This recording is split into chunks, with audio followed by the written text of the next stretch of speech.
warahmatullahi wabarakatuh. Jumpa lagi di channel Bang Soal Lengkap. Kali ini kita akan membahas buku tematik kelas 5, tema 1, organ gerak hewan dan manusia, subtema 1, organ gerak hewan. Pembelajaran 1. Sebelum mulai, pastikan teman-teman sudah melakukan like, share, dan subscribe di channel Bang Soal Lengkap ini. Terima kasih. Mari kita mulai. Subtema 1, organ gerak hewan. Hari Minggu adalah hari libur sekolah. Namun demikian, menurut Edo, hari Minggu bukanlah hari yang harus dilewatkan begitu saja. Sejumlah rencana telah dia persiapkan, mulai dari memenuhi ajakan Benny untuk berlatih berenang, menemani Lani membeli buku, hingga pergi ke kandang kelinci.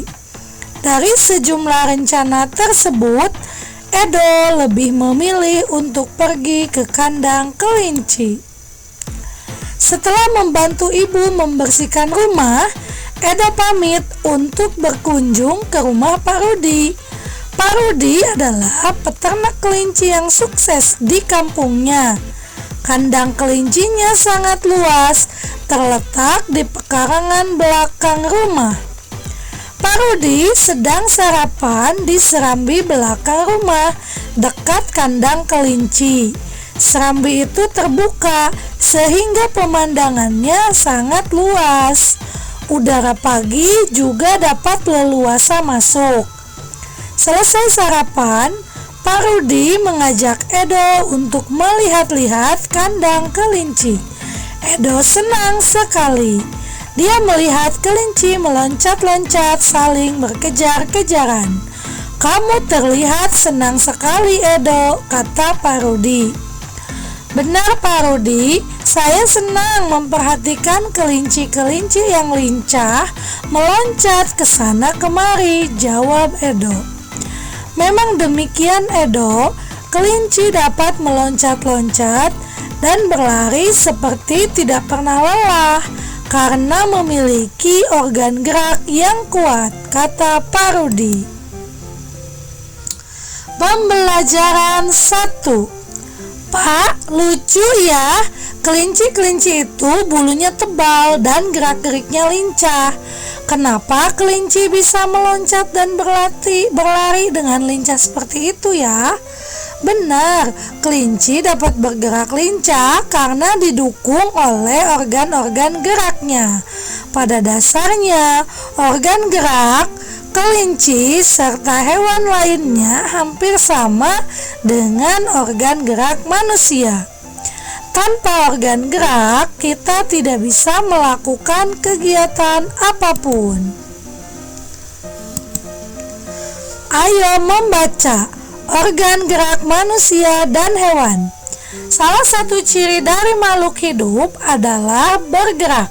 Secara umum, gerak dapat diartikan berpindah tempat atau perubahan posisi sebagian atau seluruh bagian dari tubuh. Makhluk hidup akan bergerak apabila ada rangsangan yang mengenai sebagian atau seluruh bagian tubuhnya. Gerak pada manusia dan hewan menggunakan organ gerak yang tersusun dalam sistem gerak. Organ gerak berguna untuk berjalan, berlari, melompat, meloncat, memegang, menggali, memanjat, berenang, dan sebagainya. Organ gerak pada hewan dan manusia memiliki kesamaan. Alat-alat gerak yang digunakan pada manusia dan hewan ada dua macam, yaitu alat gerak pasif berupa tulang dan alat gerak aktif berupa otot. Kedua alat gerak ini akan bekerja sama dalam melakukan pergerakan. Kerjasama antara kedua alat gerak tersebut membentuk suatu sistem yang disebut sistem gerak. Tulang disebut alat gerak pasif karena tulang tidak dapat bergerak dengan sendirinya. Tanpa adanya alat gerak aktif yang mempengaruhi tulang, maka tulang-tulang pada manusia dan hewan akan diam dan tidak dapat membentuk alat pergerakan yang sesungguhnya. Walaupun merupakan alat gerak pasif, akan tetapi tulang mempunyai peranan yang besar dalam sistem gerak manusia dan hewan. Otot disebut alat gerak aktif karena otot memiliki suatu senyawa kimia yang membuatnya dapat bergerak. Pada saat otot yang menempel pada tulang bergerak, otot tersebut akan membuat tulang bergerak. Ayo berlatih. Organ gerak manusia dan hewan terdiri atas 5 paragraf. Masing-masing paragraf tersusun dari ide atau gagasan pokok ditambah dengan kalimat-kalimat pengembang. Ide pokok adalah gagasan yang menjadi dasar sebuah paragraf. Ide pokok disajikan ke dalam bentuk kalimat utama. Kalimat utama yang memuat ide pokok ini bisa berada di awal paragraf, di tengah paragraf, atau di akhir paragraf. Contoh paragraf 1. Ide pokoknya salah satu ciri dari makhluk hidup adalah bergerak. Kalimat pengembang, secara umum gerak dapat diartikan berpindah tempat atau perubahan posisi sebagian atau seluruh bagian dari tubuh makhluk hidup. Berdasarkan informasi di atas, temukan ide pokok dan kalimat pengembang dari masing-masing paragraf. Ide pokok paragraf 2.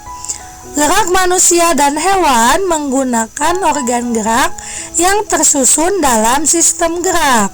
Kalimat pengembangan, organ gerak membantu manusia dan hewan untuk berjalan, berlari, melompat, memegang, memanjat, berenang, dan lainnya.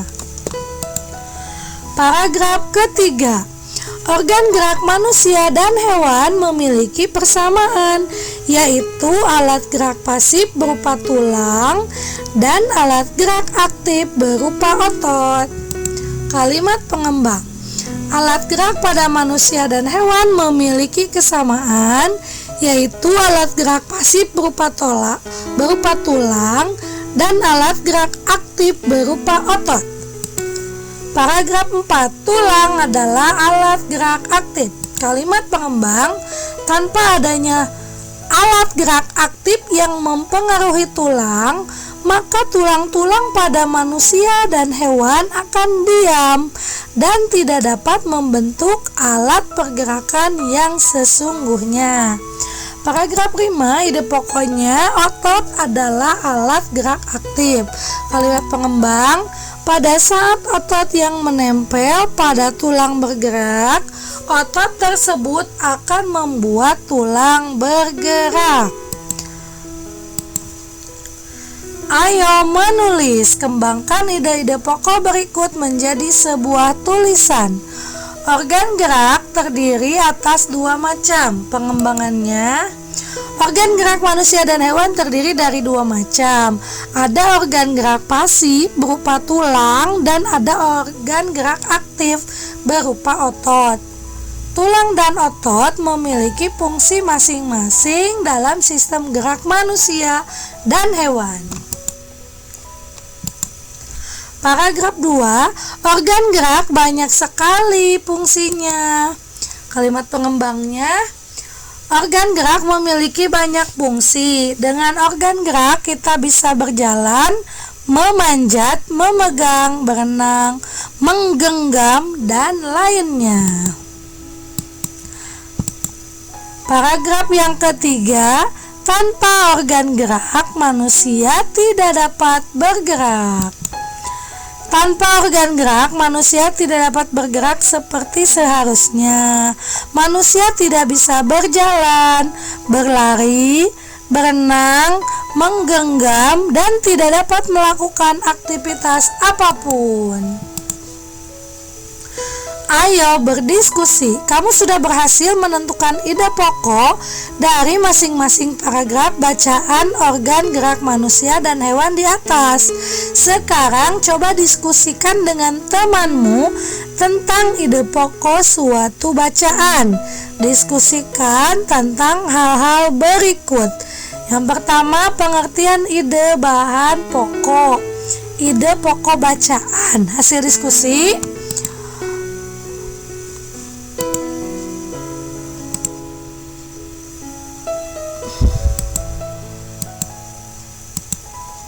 gagasan utama sebuah paragraf.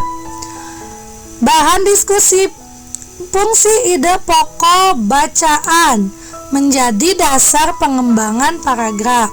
Cara menentukan ide pokok bacaan: membaca sebuah paragraf, mencari inti informasi yang ada pada paragraf tersebut. Inti tersebut merupakan ide pokok sebuah paragraf. Tuliskan kesimpulan yang dapat kalian ambil dari diskusi ini. Ide pokok merupakan gagasan atau pikiran utama dalam suatu paragraf yang berfungsi sebagai dasar pengembangan paragraf. Nah, rupanya pembahasan materi untuk kelas 5 selesai. Semoga bermanfaat dan terima kasih. Wassalamualaikum warahmatullahi wabarakatuh.